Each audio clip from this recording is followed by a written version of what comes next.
आप सब लोग? आशा करती हूँ आप सब बहुत अच्छे होंगे। तो आज के ब्लॉग की शुरुआत हो रही है भगवान जी के दर्शनों के साथ, और यहाँ पे मैं कर रही थी पूजा। तो मैंने कहा चलो फटाफट से ब्लॉग भी स्टार्ट कर देती हूँ, इससे अच्छा टाइम और क्या हो सकता है। तो यहाँ पे मैंने पूजा कर ली थी, और यहाँ भी पापा जी के फोटो के सामने भी मैंने धूप जला ली है। और अभी टाइम हो रहा था सुबह के 7:30 बजे हुए थे, और मैंने ना सारे घर का जितना भी काम था कर दिया है। और दिन है आज संडे का, तो बच्चे चले गए हैं ट्यूशन, और मैंने अपनी पूजा करके अब मैं बना रही हूँ चाय। अब थोड़ा ना रिलैक्स वाली चाय पीएंगे अभी, क्योंकि सुबह तक जितना काम हो रहा था ना, तो काम के साथ रिलैक्स तो हो नहीं सकता है, इसीलिए सारा काम अभी कंप्लीट हो गया है। और अब पीएंगे चाय, पूजा भी हो गई है, और मैं अपने लिए चाय बना रही हूँ, और कान्हा जी के लिए यहाँ पे मैं करूँगी दूध गरम, तो उनको लगा दूँगी फिलहाल के लिए दूध का भोग। और उसके बाद नाश्ते में क्या बनाती हूँ, फिर सबसे पहले उनके लिए भोग बनाऊँगी, फिर उसके बाद अपने लिए नाश्ता बनाऊँगी। तो यहाँ पे चीनी और चाय पत्ती मैंने डाल दी है, और कान्हा जी के लिए दूध बनाने की भी तैयारी हो रही है। तो फटाफट से बना लेती हूँ मैं कान्हा जी के लिए दूध और अपने लिए चाय। तो सुबह सुबह की कड़क वाली चाय पी के फिर उसके बाद लगते हैं और तैयारियों में। तो आज पहले हमारा प्लान बना कि पराठे बनाते हैं गोभी वाले। तो इसके लिए ना मैंने आटा गूंदा। आटा मैंने इतना गीला कर दिया था कि जिस हिसाब से पराठे बनते हैं, पराठों के लिए जो आटा होता है उसी हिसाब का मैंने आटा बनाया था। तो ये आटा आप देख सकते हैं पूरे हाथों में चिपक रहा था, और मैंने फिर इसमें थोड़ा सा ना और जो आटा होता है सूखा वाला वो ऐड किया, फिर हल्का सा इसको नॉर्मल सा किया। तो उसके बाद क्या हुआ, फ्रिज में देखा तो गोभी नहीं थी, तो फिर हो गया प्लान कैंसिल।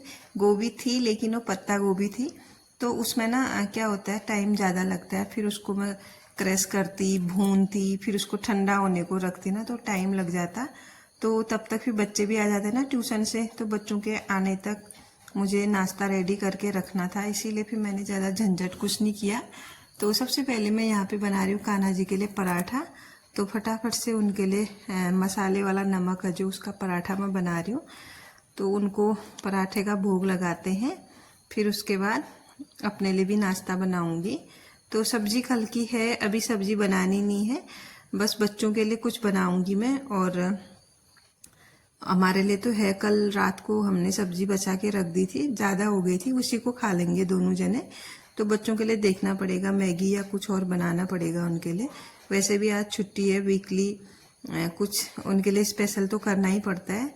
तो वैसे भी ना हम मैगी वगैरह बहुत कम खाते हैं, मैं बाहर की चीज़ें ना अपने बच्चों को बहुत कम देती हूँ, लेकिन फिर भी कभी कभार हो जाता है, ऐसा चलता रहता है 10-15 दिन में, महीने में। तो यहाँ पे ना मैंने कान्हा जी को भोग लगा दिया है, और उसके बाद मैं अपने लिए रोटियाँ बना रही हूँ। तो बच्चों के लिए लास्ट में मैंने बनाए थे पराठे, जो मैं शूट नहीं कर पाई क्योंकि बीच में ना कॉल आ गई थी, इसी चक्कर में फिर मैंने वीडियो शूट ही नहीं किया। तो यहाँ पे फटाफट से पहले हस्बैंड जी के लिए और अपने लिए 4-4 रोटियाँ मैंने सेकी, फिर उसके बाद ना फिर बनाए मैंने पराठे लास्ट में, क्योंकि अगर पहले पराठे बना देते हैं ना तो तवे में जो है पूरा घी या तेल जिसमें भी हम बनाए वो लग जाता है, फिर रोटियां बनाने में अच्छा नहीं लगता, इसीलिए। तो यहाँ पे मेरी रोटियां बनके हो गई हैं रेडी। तो 1-2 और बची थी, हस्बैंड ने कहा कि मुझे ना पहले नाश्ता दे दो, तो फिर मैंने उनको ना नाश्ता दे दिया था। और दही है, सब्जी है, रोटी है।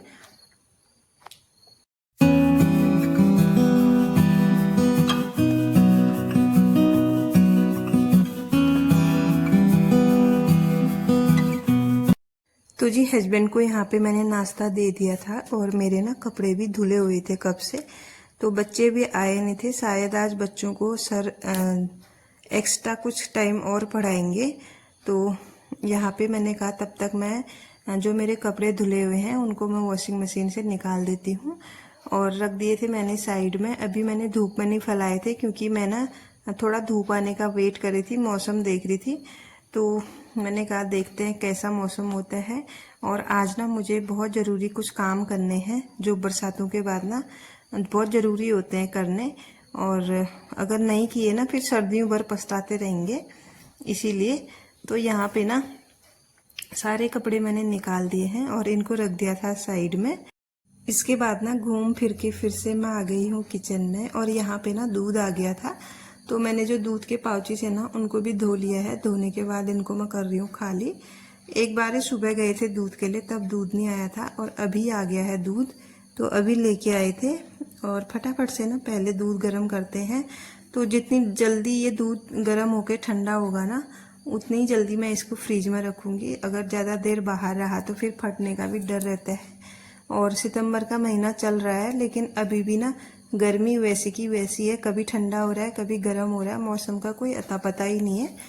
तो यहाँ पे मैंने दूध रख दिया था यहाँ गैस के ऊपर और इसके ऊपर ना मैंने डाल दिया था एक डाड़ू और बहुत लो फ्लेम में मैंने इसको रखा था जब तक कि मैं सारा काम करती मेरा दूध उबल गया था।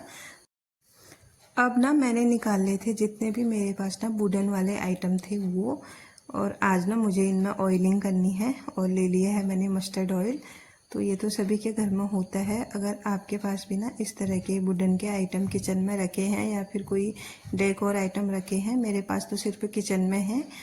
और इनमें ना आप बरसात रुकने के बाद या फिर कभी कभार ऐसे हल्का हल्का ना सरसों का तेल अगर लगा देंगे तो इनकी ना लाइफ बढ़ जाती है और चमक सी बहुत अच्छी एक अलग सी चमक आती है इनमें। तो मैं कोशिश करती हूँ कि टाइम टू टाइम ना इनकी भी केयर करूँ। और मैंने क्या किया था ना, जब बरसात शुरू हुई थी तब भी मैंने इनमें एक बार ऐसे ऑयलिंग की थी और उसके बाद थोड़ी देर धूप में सुखाया था।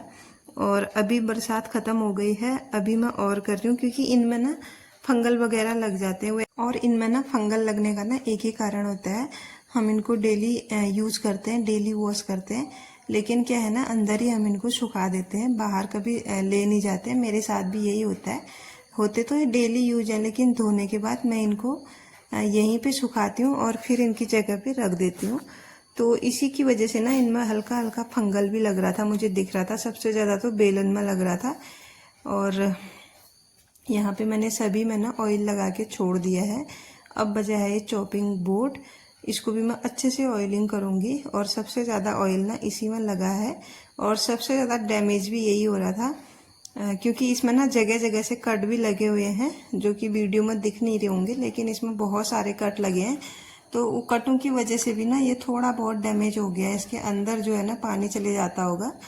तो यहाँ पे अच्छे से मैंने इसको चारों तरफ से ऑयलिंग कर दी है इसमें।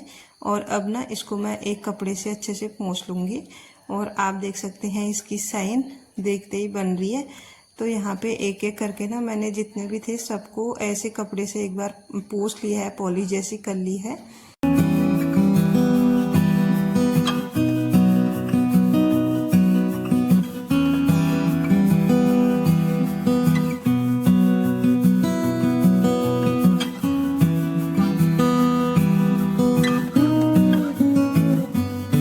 सारी चीज़ों में ना ऑयल लगा के मैंने इनको रख दिया था बाहर 1-2 घंटे के लिए। फिर मैंने इनको रखा था अंदर 1-2 घंटे, जब ये धूप में अच्छे से सूख गए थे उसके बाद मैंने इनको अंदर रख दिया था।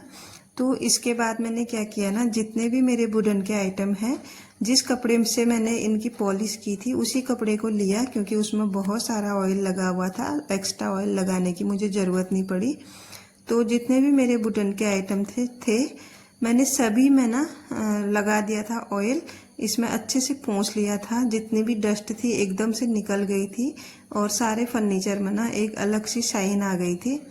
तो कुछ छोटी छोटी आदत हैं, छोटी छोटी चीज़ें हैं ना, अगर हम इनको करते रहें, अपनाएं तो हमारी चीज़ें बहुत लंबे टाइम तक हमारे साथ चलती रहेंगी। कभी कभी ऐसा होता है ना, हम चीज़ें तो खरीद के ले आते हैं मार्केट से, लेकिन उसका रख रखाव नहीं कर पाते हैं। फिर 3-4 साल बाद ना वो ख़राब होके फिर हमें दूसरी चीज़ खरीदनी पड़ती है उसी के बदले और हमारा फालतू का पैसा जाता है।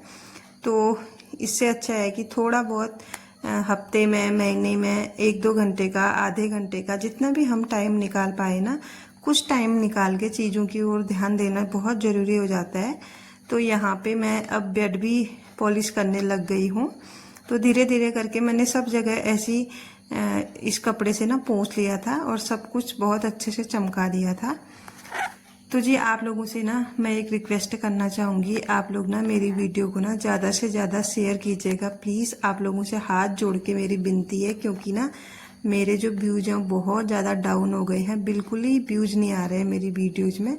पता नहीं क्यों, आजकल ना यूट्यूब का एल्गोरिदम भी बहुत ज़्यादा चेंज हो गया है, नए नए रूल आ गए हैं यूट्यूब में भी, तो सरवाइव करना बहुत ज़्यादा कठिन है। इसीलिए ना मैं आपसे रिक्वेस्ट करती हूँ कि प्लीज़ मेरी वीडियो को ना थोड़ा 1-2 जनों में, 4-5 जनों में भी आप शेयर कर देंगे ना, 1% भी 4 जनों में मेरी वीडियो शेयर कर देगा तो मेरी बहुत हेल्प हो जाएगी।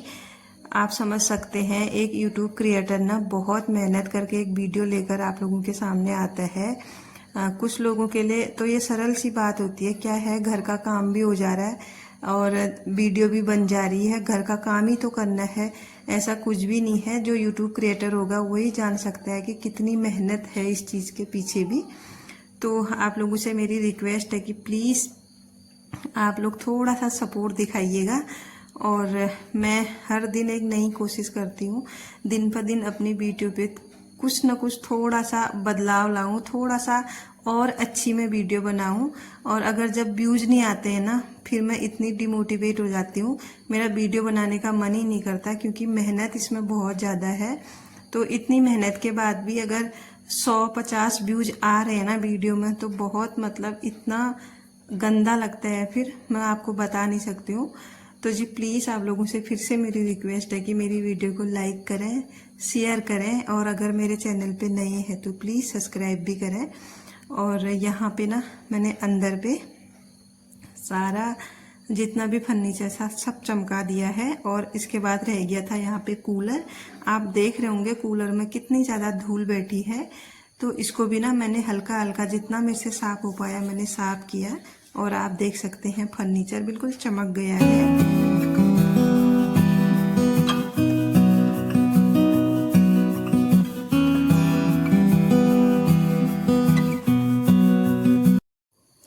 तो जी यहाँ पे ना अंदर का मैंने सारा पॉलिश कर दिया था, अब बचा था लास्ट मेन डोर। तो जैसे मैं यहाँ पे पहुँची थी, थोड़ा बहुत मैंने इसमें पॉलिश किया था, फिर आ गए थे बच्चे, तो फिर मैंने ना यहाँ पे ज़्यादा अच्छे से नहीं कर पाई मैं, क्योंकि बच्चों को ना मुझे लगा कि भूख लगी होगी, क्योंकि वो सुबह भी हल्का फुल्का नाश्ता करके गए थे, दूध पी के गए थे, बिस्किट खा के गए थे। तो टाइम 9 या 9:30 बजे का अभी टाइम है। तो यहाँ पे मैंने फटाफट से इसको रखा साइड में और नाश्ता किया, बच्चों को भी कराया।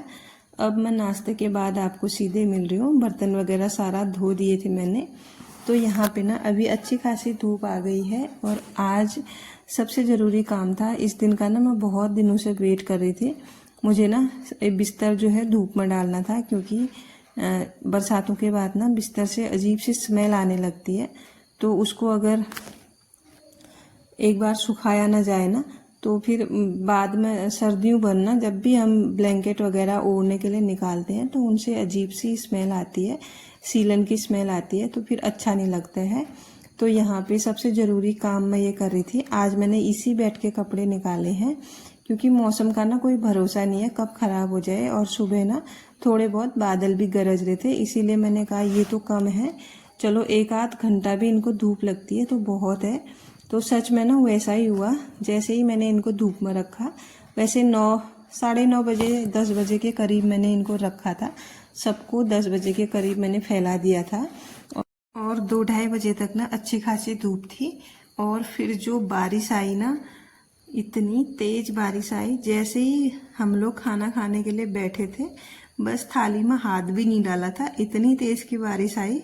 फिर सभी लोग ना भाग के छत में गए हम लोग, फिर कपड़े उठाए हमने, बस उठाए क्या, खींच के मतलब मोंटी में ऐसे फेंके फिर, क्योंकि बारिश इतनी तेज हो गई थी बहुत ज़्यादा। वो बारिश ना 10-15 मिनट से ज़्यादा नहीं रही, लेकिन हुई बहुत ज़्यादा तेज।